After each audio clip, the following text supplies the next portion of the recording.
Sí. en primera instancia que paralizó todo lo que podía construir por encima de Chile. Claro. En todo el campo central. O sea, el propio sector desarrollador se dio cuenta de que cuando se pasa de la raya, Ahí está. tiene que Claro. tomar otro tipo de planes de negocio amigables y respetuosos. Exacto. Claro. O sea que hasta tanto hubo una limitación, hay una porque en todos limitación. esos plazos Claro. se sigue la intervención. Claro, no, pero hay otra cuestión. También ha presentado como un estudio donde compara las dos ordenanzas. Compara la ordenanza anterior, la de la época de ALAC, y la ordenanza de patrimonio, perdón, y la ordenanza nueva, la de 1700, la del CONUE. Compara. ¿Qué conclusión extrae de esta comparación? Que las dos ordenanzas son parecidas, casi análogas. Cuando sabemos bien que la ordenanza anterior, la de 1713, creo que la 1700, me faltan los dos números posteriores, esa ordenanza tenía muchos artículos vinculados con la participación ciudadana, un capítulo muy bien descrito, si ustedes lo leen, de patrimonio, con un listado, un decreto de preservación patrimonial que establecía un listado con áreas. Entonces, cuando a Soria usted le habla de la progresividad de los derechos, es porque el ciudadano de La Plata, en realidad lo dejaron sentado ahí, adquirió todos esos derechos por ordenanza anterior y ahora una ordenanza posterior le cercena los derechos. ¿Entienden cómo es? Entonces, allí es como vemos un municipio también con atisbos, ya bueno, está evidente que ha salido en los periódicos, atisbos de corrupción, porque bueno, ahí salió el diario, ¿no es cierto?, que con, digamos, telefónicos. Para zonificar determinadas zonas, para afectarlos a apropiar y venderlos, y después salían a ofrecer esos servicios, a decir, nosotros le afectamos, lo adquirimos, lo vendemos a ustedes a cambio de dinero. Sí, un empresario idealista, ¿no?, de La Plata conocido. Claro. Es decir, digamos que es un vox populi que digamos que ya hay una venta, diríamos, bueno, entre comillas, de norma urbanística, ¿no? Es lo que está explicando allí. Entonces, bueno, yo creo que por algo se empieza, de acá para adelante, es decir, por lo menos yo tengo la satisfacción de haber planteado por primera vez ante la Corte y puesto en crisis un código de una ciudad, que nunca en la Argentina se había hecho, y que es serio, de verdad, porque yo hasta tengo cierta, imagínense. ¿Cómo? ¿Tiene que salir desde un particular o desde el colegio? Nos salió de 3 organizaciones no gubernamentales, de 3 ONG.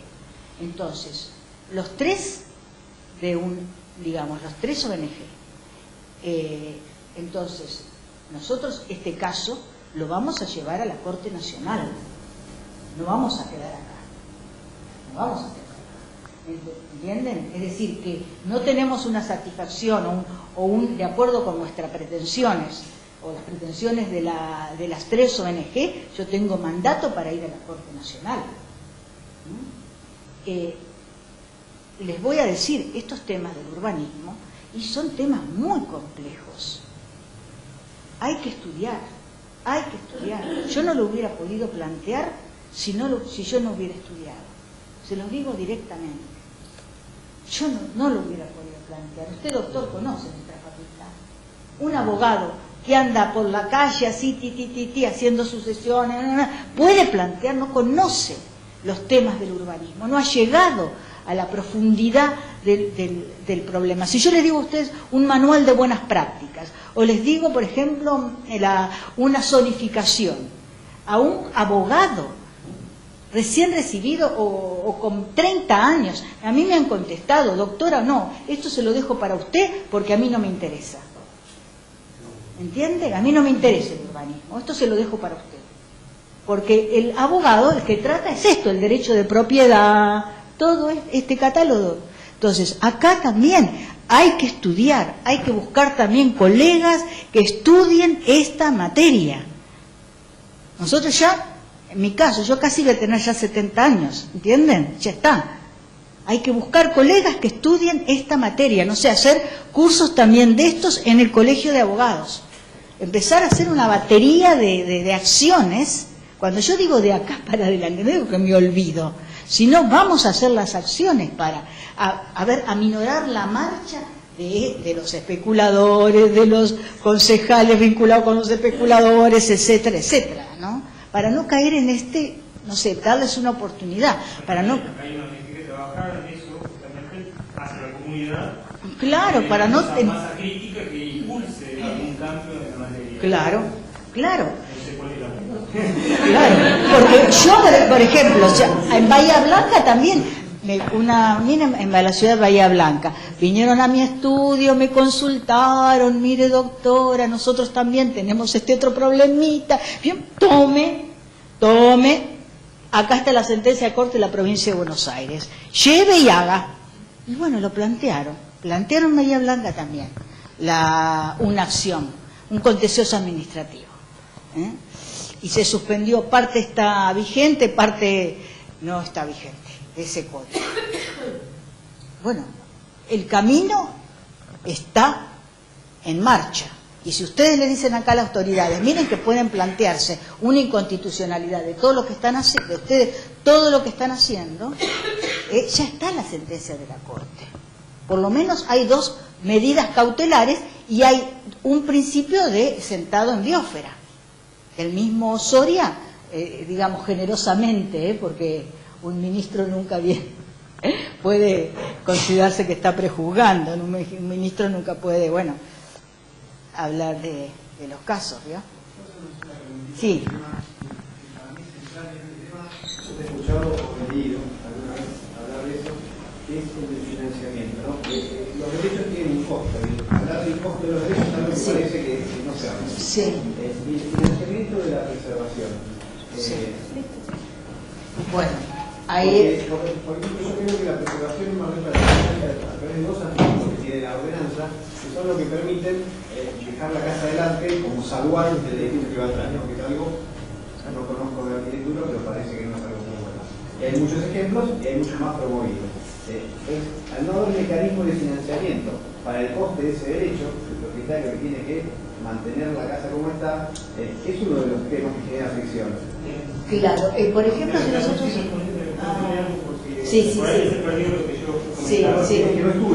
eso, digo, lo primero, la necesidad de establecer a través del ordenamiento territorial condiciones para que ese propietario no se vea tentado, no tenga que luchar contra un proceso especulativo que lo deja ahí. Claro, digo, ¿no? Establecer indicadores apropiados de ese bien se estabilizan un montón de cosas, de dispositivas y ese proceso de que, digamos, puedas mantener la voluntad de preservar su inmueble. Digo, es un poco, limita esa posibilidad de que quede como fachada y construya un edificio detrás. Y después, las herramientas para el mantenimiento de eso, el municipio podría aplicarlas. Digo, acá acaba de decir, regala indicadores gratuitamente. Digo, entonces está transfiriendo o invierte en infraestructura para beneficiar a esos sectores. Acabamos de tener un caso en la Norma Santa Cecilia, donde el Estado se hizo cargo de recorrer todas las cañerías, separándolas para densificar la zona. Y ya ahora vemos el primer caso de ese periodo de excepción en el corazón de la Norma Santa Cecilia. Digo, entonces el Estado invierte para un lado, que era el que denominábamos hoy, para qué lado. Digo, podría ser entonces hablar del discurso del Estado para ayudar al propietario a preservar su bien. Otra herramienta que establece el deficiente código que tenemos es la del Fondo para la Preservación, que vendría a partir de cuando se demueven los derechos que nunca pudo alimentarse de un peso porque el municipio gastó antes la desafectación. Entonces nadie llega a demoler y tener que compensar, tener que pagar por ese daño y digo, claro, pero por ejemplo, también fuente de financiamiento. Claro, aparte la ley de hábitat hoy que te capturaría. Además, al complemento algo porque la ONG esta que mencioné hoy, por ahí fue mencionar algunos aspectos con respecto a por qué no colaborar al mantenimiento, pues sería un fin, es un fin que tiene, que se hable de querer encarar, pero si no se solucionan estas cuestiones de base, todo lo que pueda llegar a aportar o gestionar para ayudar al propietario sería a saco roto, digo yo, porque estaríamos tratando de buscar recursos, financiamiento, de padrinazgo, lo que quiera para ayudar al privado, pero claro, mañana el municipio autorizó una torre de 10 pisos y el lucro lo tira abajo, entonces vos invertiste, gestionaste tiempo, recursos de otro para que mañana se desaparezca un plumazo, porque tenemos primero que poner las reglas en claro a través del ordenamiento territorial y después podemos generar todas las otras. No solamente eso, sí, por ejemplo, no solamente eso, poner en claro, sino también con indicadores urbanísticos que puedan desalentar, es decir, que el financiamiento llegue, es decir, porque, por ejemplo, miren lo que sucede en mi barrio. Yo vivo en Belgrano R. Es un barrio de, siempre lo digo, clase media alta, burguesía alta. Bueno, ahí viven alemán, toda esta gente. Bueno, ese barrio, 3 pisos nada más se pueden hacer. Con una sociedad de fomento inclaudicable. Inclaudicable. Mi marido fue uno de los propulsores de esa sociedad de fomento. Ustedes lo conocían, lo que era, digamos que además iba, también era uno de los que iba, pero defendiendo el barrio con megáfonos contra los colegios, porque es un barrio que especula con colegios privados caros. Entonces ya ampliaban y ampliaban colegios, ya que no se podían ir en altura. Muy bien, se limitó colegios, se limitó uso comercial. Hoy no se puede localizar un uso comercial. Se desactiva un uso comercial y se puede activar ese uso comercial de igual grado de molestia o menor grado de molestia. Entonces, ahí hay otra limitación. Bueno, una casa en Belgrano R es carísima, porque es un barrio lleno de árboles, con muchísimo verde, protegido, está cuidado por la municipalidad. Está bien, tenemos como es un gobierno de derechas, entonces va y limpia, ahí no hay gente durmiendo en la calle, pero la misma sociedad de fomento fue la custodia de ese barrio. Ya no es que se dependía del municipio o del intendente de turno, sino, pero se utilizó lo que se debía utilizar. Hasta inclusive, les digo, en la época del proceso militar, me lo contaba mi marido, se reunían con los militares, con Videla, todos esa camándula, porque ellos también eran desarrolladores inmobiliarios en el barrio y se habían levantado un piso más de un edificio. Y saben, venían vestidos de paisano, ¿no? Me contaba así, venimos acá los paisanos del barrio. Esto es los militares. Y la sociedad de fomento adquirió fama porque se enfrentó a estos tipos, a estos militares, y les hizo bajar el piso. Entonces, con precedentes como estos, entiende que se trabaja forma, pero bueno, claudicando cuestiones personales, yendo directamente al grano del asunto. Ellos mismos, que eran arquitectos, y un abogado, que era el esposo de una arquitecta, redactaron la ordenanza de Belgrano R, Lelú 28, con todas, no se puede englobar. Antes se podía, digamos, englobar uno con otro. Ahora otra restricción, no se puede englobar. Entonces aquel que vende una gran casona, ya no le conviene vender la gran casona, no sé. Es decir, porque antes englobaban para hacer 3 pisos, así, ¿cómo se llama? A lo largo, ¿no? Como decir, 3 pisos a lo largo y ocupar la mitad, un cuarto de manzana. Ahora una nueva restricción, prohibición de englobar en Belgrano R. ¿Englobar es unificar, hacer? Sí, unirse con otra. Prohibido englobar, pero bien restrictivo. Están relevados los árboles. en Belgrano R. No puedes tocar un árbol. Y si el árbol se pudre, está mal, etcétera, etcétera, hay que reponer el árbol. Se saca el árbol, le sacan foto al árbol, después viene otro señor de la municipalidad, después de sacarle foto y comprobar que el árbol está, digamos, en malas condiciones, lo sacan, porque si sacás el árbol, mandás a tu jardinero a sacar el árbol, vas a la policía, el jardinero, nadie lo quiere sacar, y va a la policía el jardinero, y una multa, no sé, ponele 2.000 pesos.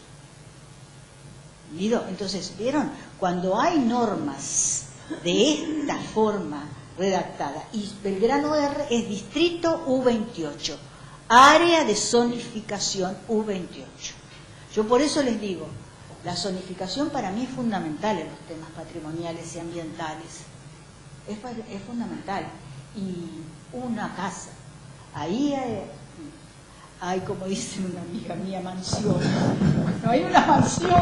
Bueno, ¿cuánto vale una casa inmensa, etcétera, etcétera? Ha adquirido valor, ¿entiende? El barrio por la protección ambiental que tiene. Es decir, hay que cambiar el concepto de patrimonio para que el patrimonio genere dinero. A ver, sí, una acotación respecto a lo que usted mencionó recién. Usted habló sobre la sociedad de fomento, que son, digamos, el instrumento que tiene el ciudadano para, digamos, activamente ejercer un poder sobre la comunidad o sobre el gobierno. Una cuestión más. La ordenanza de Belgrano R se le giran. Hay un artículo que dice que se le gira el expediente a la sociedad de fomento de Belgrano R para expedir dictamen. Bueno, en la ciudad de Mar del Plata da la casualidad que todo el casco, digamos, histórico, digamos, lo que es microcentro y centro de Mar del Plata carece de sociedades de fomento. Las ciudades de fomento están todas alrededor. Y por ejemplo, un ejemplo muy particular, cuando se traslada la estación ferroautomotora a lo que es la estación de tren, la estación de ese barrio carecía de sociedad de fomento hace 20 años, estaba acéfala. La creación de eso llevó mucho esfuerzo de los vecinos. Una vez que se formó un partido político que es afín a quien hizo el desarrollo de la ferroautomotora, mete su gente y ahora es, digamos, no pasa nada en el barrio, digamos, se sigue trabajando de la forma como la sede de la ferroautomotora quiere. Pero respecto a lo anterior, digamos, eso es un instrumento muy válido, la sociedad de fomento. Pero volver a regenerar... Los políticos que militan ahí, unos son radicales, los otros peronistas, los otros liberales, se utiliza, le digo más... sí, pero eso es con un nivel, cultural alto. Si se muere Alemán, porque es un viejo dictador que protege el barrio. Cariló, es nivel cultural. O sea, vos tomás los barrios de acá, de la periferia, la mayoría de la gente no tiene ni primaria. O sea, no podés comparar barrio norte R con la periferia de Mar del Plata de cualquier ciudad. Está bien. Pero eso es un instrumento muy válido. ¿Tiene una partida presupuestaria la sociedad de fomento es una norma urbanística con FOS, provisión de englobar, usos, etcétera. Pero la sociedad de fomento tiene... No, sociedad de fomento no, sociedad de fomento es una ONG. Sociedad de fomento, yo le estoy hablando asociación vecinal, diríamos. No, esos son las comunas, que suspendieron por un amparo. La sociedad de fomento, no confundir, para la sociedad de fomento de la Ciudad de Buenos Aires es una ONG. Nada más que esta ONG tiene personería jurídica, viene trabajando como se le opuso a los militares en forma muy fuerte, adquirió los funcionarios municipales de turno, le tienen miedo a la sociedad de fomento de Belgrano R. Esa es la única en Buenos Aires que le tienen miedo. Sí. Cuando va la presidente o el presidente de la sociedad de fomento de Belgrano R, va inmediatamente al despacho del secretario de planeamiento para hacerle las denuncias.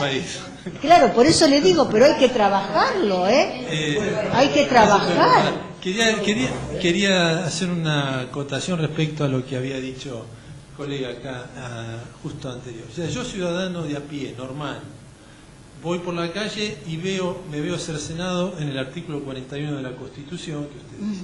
¿Cuál es la herramienta que yo tengo directa para resarcirme de ese daño? Bueno, digamos, varias. Es decir, usted puede, hay que ver el tipo de cercenamiento, ¿no? Eso es una generalidad. Pero si el artículo, supongamos, hay, por ejemplo, hoy en día el amparo ambiental es una figura jurídica que está aceptada por nuestros tribunales, digamos, inferiores y además superior. Es decir, el amparo ambiental ya no es aquel propietario del bien el que puede interponer, sino que lo puede interponer un propietario de un bien en el cual se le afecta todos los derechos digamos, comunes o los derechos de incidencia colectiva. En materia de patrimonio, sí. Un ciudadano cualquiera puede llegar como particular damnificado, aunque no sea de la zona esta.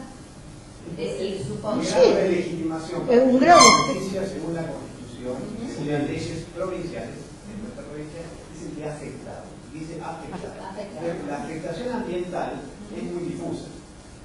Muchas veces el derecho ambiental y lo vinculado con lo urbanístico es también difuso, sí. Hay que justificar. Cada una de las personas. Lo que hay que agregar es cuál es el grado de afectación. ¿Por qué estás afectado?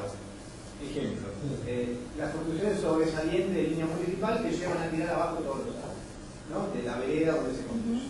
Algo que la municipalidad inexplicablemente promueve y algunos constructores piden.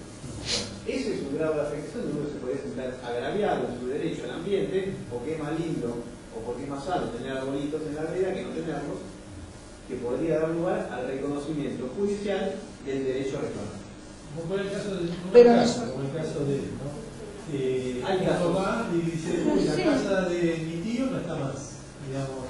Y yo quiero, o sea, ¿cuál es el mecanismo? No, pero mire, a nosotros la Corte nos dio lugar, doctor, en la sentencia de la Corte de la Provincia de Buenos Aires, dio lugar a las 3 organizaciones no gubernamentales que pusieron en cabeza los derechos de toda la comunidad por sentirse afectadas en el patrimonio de la ciudad de La Plata. Y es decir, de preservación, exclusivamente. Preservación y código, por la Corte de Nación.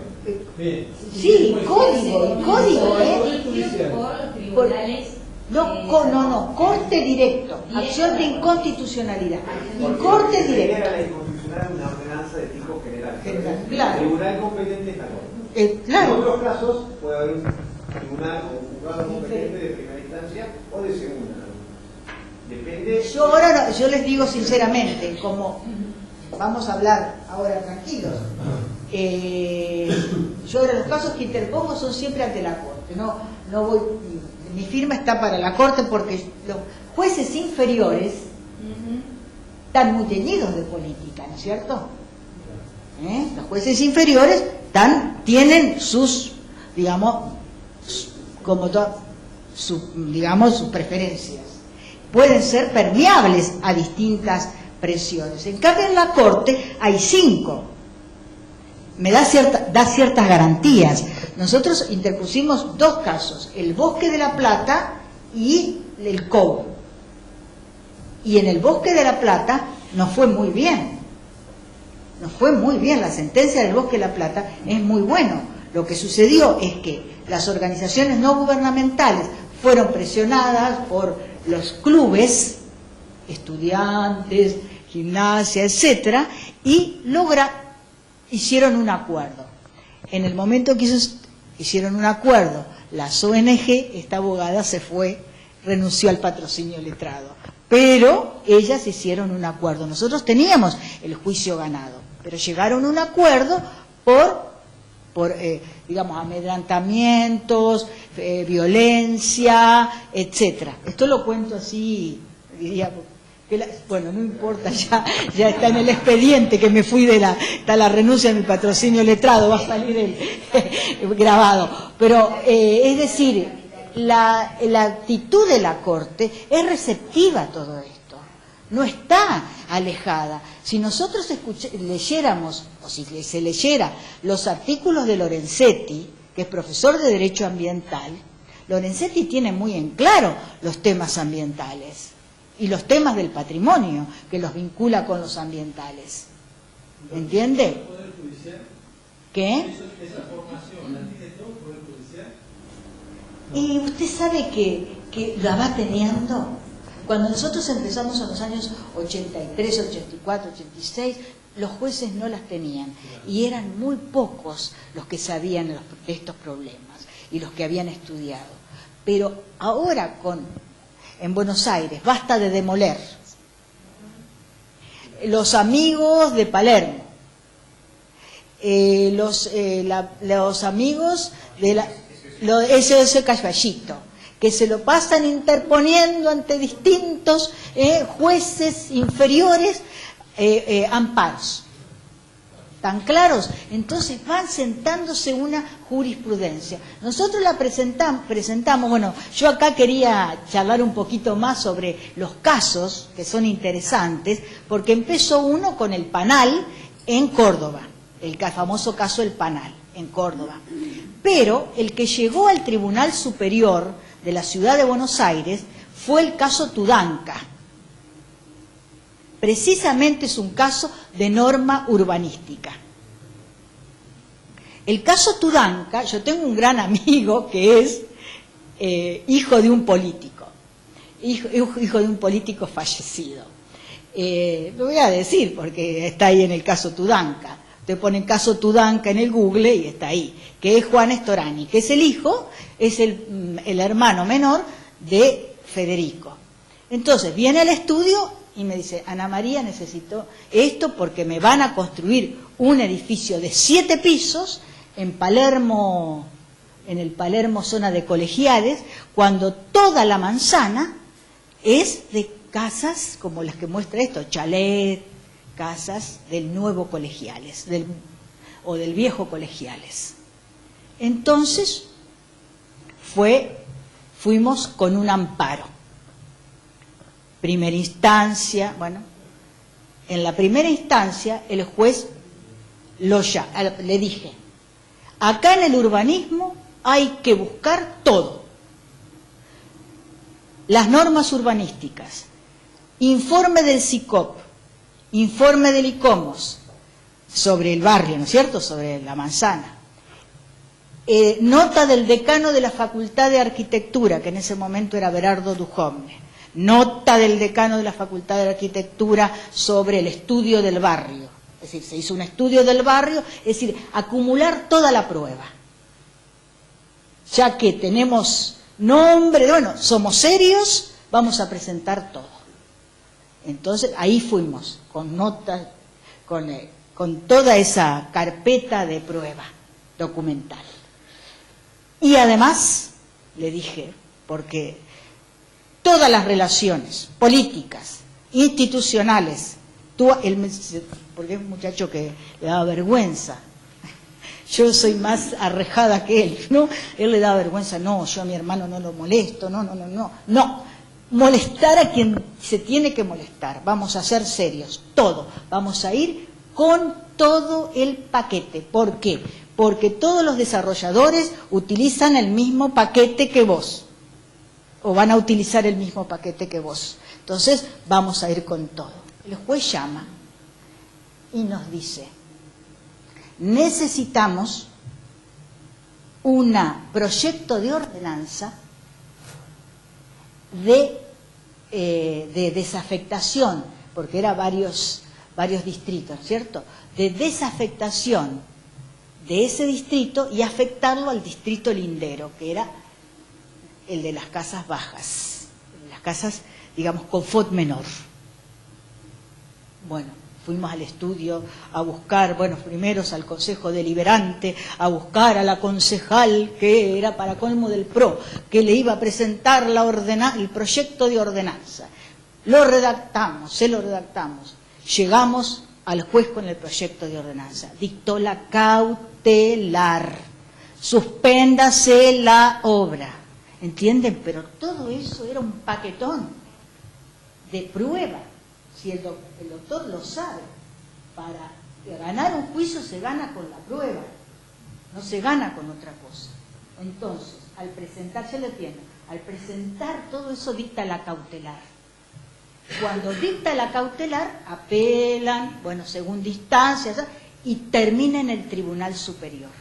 En ese interregno, cuando termina en el Tribunal Superior de la Ciudad de Buenos Aires, en ese interregno se sanciona la ley del Plan Urbano Ambiental.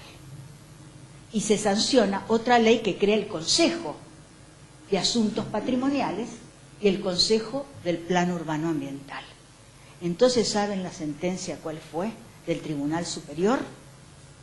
Que ese distrito de zonificación debía compadecerse con la ley del Plan Urbano Ambiental en materia patrimonial. Sujetarse en materia patrimonial a la ley del Plan Urbano Ambiental. Nos salió perfecto, pero ¿saben cuánto que trabajamos? Muchísimo. 3 años ahí y ahí todos los días, casi todos los días. Y siguiendo con el asunto. No era que uno lo iba a abandonar o no, siguiendo el asunto. ¿Entienden? Que yo creo que requiere, ¿vieron?, paciencia, vocación, alma, pero no, la batalla no está perdida, no la tienen que considerar perdida en Mar del Plata. A ver. ¿Quién pagó todos esos servicios? ¿Cómo? ¿Quién pagó todos los servicios y el beneficio de este señor? ¿Cómo? ¿Quién pagó todos los? ¿Quién pagó el trabajo? El trabajo profesional. Digamos, él es abogado, ¿no es cierto? ¿Cómo quién pagó todos los servicios? ¿El dictamen del SICOP, usted está hablando? Sí, el dictamen del SICOP hizo una donación que era esto. Se le pidió una donación de un, ¿cómo se llama esto? Un retroproyector, donó un retroproyector. El dictamen de la Facultad de Arquitectura también hizo donaciones, todo a la facultad. Y mis servicios profesionales fueron abonados. En caso que la cosa fuera al revés, que fuera al contrario, digamos, yo desarrollador, me presento, empiezo y me paran la obra. Voy a juicio, lo gano y decreto, digamos, y pido daño y perjuicio. Me hago 3 torres más. No, sí, miren, nosotros, ¿saben que lo que así en las organizaciones no gubernamentales se hacen 2? Yo por eso aconsejo siempre, en este caso porque se trataba de un particular afectado y bueno, era un edificio de 7 pisos que digamos que afectaba todo en la manzana, ¿no? Aparte atrás se llama el pasaje Concepción y hay una norma urbanística que protege los pasajes en Buenos Aires, ¿no? Pero yo lo que aconsejo es que organizaciones no gubernamentales promuevan las acciones, juntos se hacen 2 juicios, uno de esto y otro con beneficio de litigar sin gastos.